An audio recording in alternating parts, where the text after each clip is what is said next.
एक बीजेपी ने बैठक बुलाई है कल प्रधानमंत्री नरेंद्र मोदी के भाषण के बाद, जिसमें बीजेपी के तमाम सांसद मौजूद रहेंगे और चुनावी रणनीति पर चर्चा होगी। और दूसरा, प्रधानमंत्री नरेंद्र मोदी का कल वो हमने नारा देखा, आपदा को हटाना है, भाजपा को लाना है, उस पर एक पोस्टर जारी किया है बीजेपी ने और वो बहुत कुछ इंडिकेट कर रहा है। मायने समझाइए।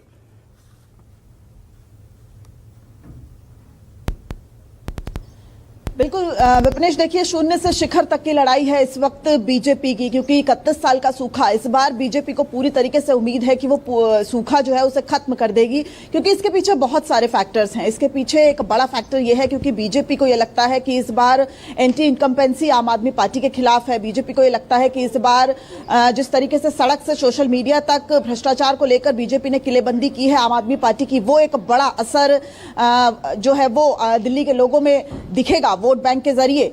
और इस वक्त मैं बीजेपी मुख्यालय पे खड़ी हूं। दोपहर 3 बजे एक बड़ी बैठक बीजेपी की होने वाली है, जिसमें बीजेपी के जो राष्ट्रीय महामंत्री है, संगठन के राष्ट्रीय महामंत्री बीएल संतोष मौजूद रहेंगे, प्रदेश संगठन के महामंत्री प्रवन राणा मौजूद रहेंगे, दिल्ली बीजेपी के प्रदेश अध्यक्ष वीरेंद्र सचदेव, दिल्ली के 7 सांसद मौजूद रहेंगे, साथ ही साथ राष्ट्रीय महामंत्री तरुण चुग मौजूद रहेंगे। और अब जो कवायद चल रही है वो है उम्मीदवारों के मंथन को लेकर। देखिए, आम आदमी पार्टी ने 70 विधानसभाओं पे अपने उम्मीदवार उतार दिए हैं, कांग्रेस 2 लिस्ट जारी कर चुकी है, लेकिन बीजेपी इस सब में पीछे है। लेकिन एक प्रक्रिया के तहत बीजेपी चलती है, अभी तक सीईसी की बैठक नहीं हुई है और ऐसा भी माना जा रहा है कि इस वक्त खरमास चल रहा है। जो हिंदू नव संवत्सर का कैलेंडर है उसके हिसाब से 14 जनवरी तक की जो अवधि है वो खरमास की है, यानी कि वो अच्छे दिनों की नहीं मानी जाती। और उसके बाद यानी कि मकर संक्रांति के बाद बीजेपी की पहली लिस्ट जारी हो सकती है।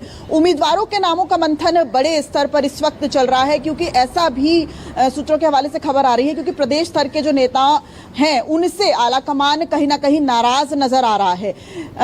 जो अगर इसमें पूरा देखा जाए कि उम्मीदवारों के मंथन पर किस तरीके से बीजेपी काम कर रही है, देखिए जब महाराष्ट्र विधानसभा चुनावों के नतीजे आ गए थे उसके बाद से ये कार्यक्रम चल रहा है। लगभग 70 विधानसभा हैं दिल्ली में, 70 में से 30 से 35 उम्मीदवारों के नाम जो हैं वो सामने आए थे बीजेपी की तरफ से हर सीट से, यानी कि इस हिसाब से 2100 एप्लीकेशंस बीजेपी की तरफ से आई थी। उसको लेकर मंथन चल रहा है, क्योंकि देखिए टिकट तो सिर्फ एक को मिलना है, लेकिन जो बाकी उम्मीदवार है वो इस तरीके से विद्रोही तो नहीं हो जाएंगे कि जो मौजूदा प्रत्याशी होगा उसको नुकसान पहुंचा सके। तो उन सब पहलुओं पर आकलन करना बहुत ज्यादा जरूरी है। साथ ही साथ अगर देखा जाए बहुत सी ऐसी सीट्स हैं जहां पर इस बार कांग्रेस ने मजबूत कैंडिडेट्स उतारे हैं। अगर बात की जाए नई दिल्ली से संदीप दीक्षित की, बात की जाए जंगपुरा से फरहाद सूरी की, सुल्तानपुर से जय किशन की, हारून यूसुफ की, अलका लांबा कालका जी से लड़ रही हैं। तो ऐसे में बहुत सारे नाम बीजेपी की तरफ से तय भी हो गए थे। माना जा रहा था कि 30 नाम बीजेपी की तरफ से तय हो गए थे, लेकिन एक बार फिर से आकलन किया जा रहा है, क्योंकि कांग्रेस जैसे जैसे उम्मीदवार उतार रही है और अगर कांग्रेस मजबूत उम्मीदवार उतारती है तो बीजेपी कहीं ना कहीं चाहेगी कि क्योंकि बीजेपी को यह लगता है कि कांग्रेस जो है अगर वो टफ फाइट में इस बार रहती है तो बीजेपी को एक बड़ा फायदा हो सकता है। तो उसको लेकर भी एक बड़ा मंथन यहां पर चल रहा है। एक हफ्ते पहले जो है वो बीजेपी और आरएसएस की भी बैठक हुई थी। अब आप देखिए एक बड़े पैमाने पर यहां पर 3 बजे जो है वो बैठक होने जा रही है, तो उसको लेकर बीजेपी अब चारों तरफ से घेराबंदी। और सबसे बड़ी बात किसी भी चुनाव में होती है, उम्मीदवार अगर अच्छा कोई भी पार्टी जो है वो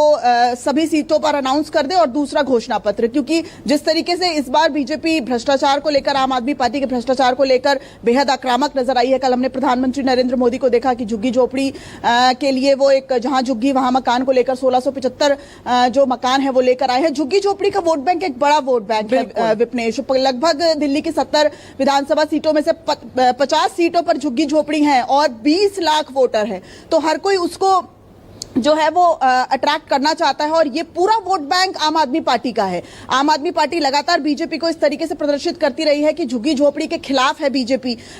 हम देखें कि पिछले साल जिस तरीके से आतिशी ने कहा था कि झुग्गी झोपड़ी में जो लोग रहते हैं उनके मकान बुलडोजर द्वारा तोड़वाना चाहती है बीजेपी, तो कहीं ना कहीं वो वोट बैंक बीजेपी से ना छिटक जाए, क्योंकि हर उस वोट बैंक पर बीजेपी को नजर अपनी दौड़ानी होगी जो उससे खिसकता नजर आ रहा है। क्योंकि अगर हम लगातार देखें जो पैटर्न चलता आ रहा है, 45% वोट प्रतिशत जो है वो आम आदमी पार्टी का रहा है, 30% जो है वो बीजेपी का रहा है। और अगर इस 30% को 40 तक पहुंचाना है तो हर स्तर पर बीजेपी को काम करना होगा। SC ST, अनुसूचित जो जाति है, साथ ही साथ झुग्गी झोपड़ी, और इस पर बड़े पैमाने पर बीजेपी इस वक्त काम कर रही है। इस वक्त सबसे बड़ा जो मंथन है बीजेपी का उम्मीदवारों की लिस्ट को लेकर है, और ऐसा माना जा रहा है 14 जनवरी के बाद तक बीजेपी की वो पहली लिस्ट जिसमें 30 उम्मीदवार जो है वो शामिल होंगे, उसको लेकर एक बड़ा मंथन चल रहा है। बिल्कुल दिव्या, सही कहा, बीजेपी को कमबैक करना है और कल से पार्टी के सबसे बड़े नेता और देश के प्रधानमंत्री नरेंद्र मोदी ने पुख्ता तरीके से चुनाव प्रचार की शुरुआत भी कर दी है और बीजेपी के तमाम नेताओं में